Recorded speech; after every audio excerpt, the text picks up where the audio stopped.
So today we're going to be talking about chapter 19 in Media Ethics at Work. And so this chapter is the friend of a victim.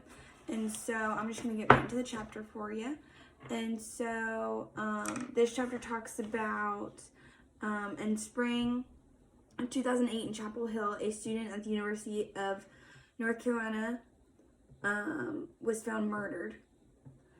She was 22 years old. Her name was Eve Carson. She was a senior and was the university student body president. And so it became a big shocker for a lot of people. One of her close friends, Adam Rue, I believe, was a senior broadcast journalism major who worked part-time for the news outlet there. And so it was a big, and he was very close to her. They were very close friends. They weren't really friends because of the journalism field. They were friends in spite of it. And so they were friends before that. And so it was a different kind of thing. And so he realized that it was going to be very important for someone to cover her story, and it needed to be taken care of and careful attention. And so that's why he felt like he needed to do her story, even though he was really close to her. So that was the mere background of the story. And so then it goes into the challenge of him handling the situation at hand. And so his job was to make sure the emotional trauma didn't affect his work. And so he wanted to make sure that he could separate journalism along with the emotions that went into losing a friend, because that can take a toll on anybody. And think that a good reporter can recognize when his emotions are too overwhelming and can affect his work.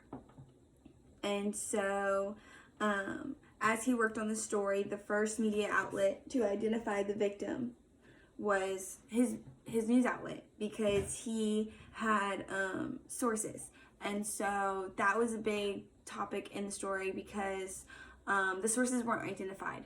And so that was hard for the news outlet, because that wasn't in their not contract, but in their morals. So or that wasn't really something that they did. They actually wanted to have their sources so they knew where their information was coming from. And so they were able to identify who she was because of law enforcement and because they were the secret source. But thankfully the reporters were confident in the information that they were receiving, even though they didn't have a name for the source. So he brought it to their attention and put it solely on him. And so if it backfired, it would be on him. And so then it would mess up his career and mess up how he was affected and all of that. And so, so that's how so if the information wasn't credible, then it would go back on him. And so, as the investigation kept going through and you find out more information and more information, reporters were just putting out information that they heard at the very beginning, instead of getting all the facts and then putting out the story. So all the reporters wanted to do was put out the information to the public as quickly as possible. But unfortunately, not all of them were carefully about verifying what they heard.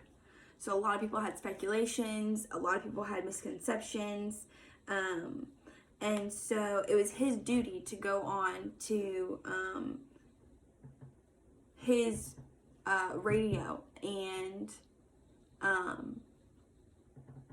set them straight and say what actually happened, or as a reporter's view of what happened from what he has heard or what the sources that he has gotten, so that way it's not just up in the air. And so then it goes into I stood my ground. And so that was the response that he gave. And so they had a lighting ceremony for her at this place called the Pit, because it was a sanctuary for students to come who, like, it was just an area for kids to go, like how we have like the student union. It was a place just for them. And so that's where they went to have the lighting ceremony. And as a, like, it was broadcasted everywhere. Like, it was on news outlets, like helicopters came by. It was a very big deal because it meant so much to so many people. And so then he got just like a rude word from like a woman.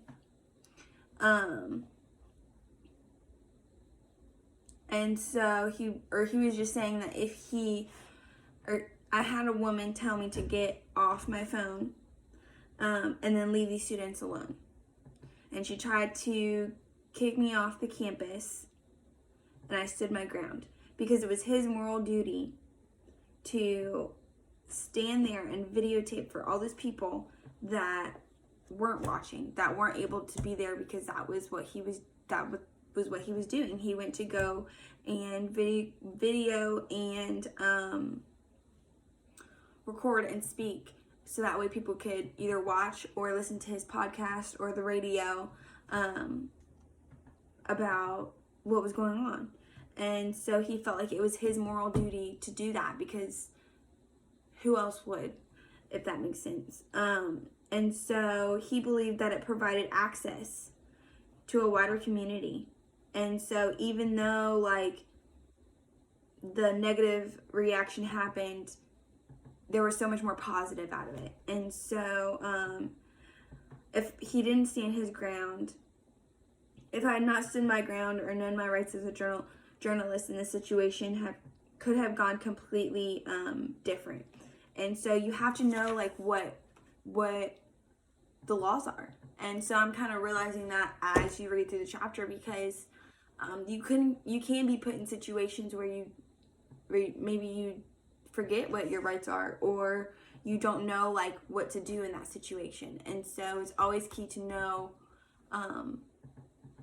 what the laws are, as I'm learning, because you can be put in difficult situations.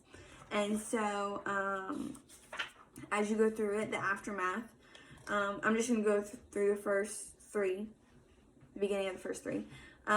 He believed that he made the right decision whenever he covered the murder of his friend, because he didn't feel like nobody else would cover the story fully. Like, nobody else would put so much into it like he did, because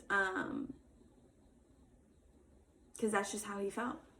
And so then he also recognized that that it's important to use his journalistic training to guide the decisions he makes, because that helps you judge, or like helps you put out the information you want to put, if that makes sense. And then he also recognized that working in journalism is a lifetime learning process, because you're going to learn always something new. Because the last thing that he learned new was when CNN and Fox News and CBS all wanted to come and take part in figuring out the story and learning about the story, and then sharing the story on their platforms to the world. And so then he realized that agreeing to do few interviews, he learned that it's not so easy to be both a source and a journalist, because you can't be so involved in either one. You can only be involved in more than the other. And so I felt like that was very key in his role. And so that's pretty much what I learned in this chapter, and so I hope you enjoyed.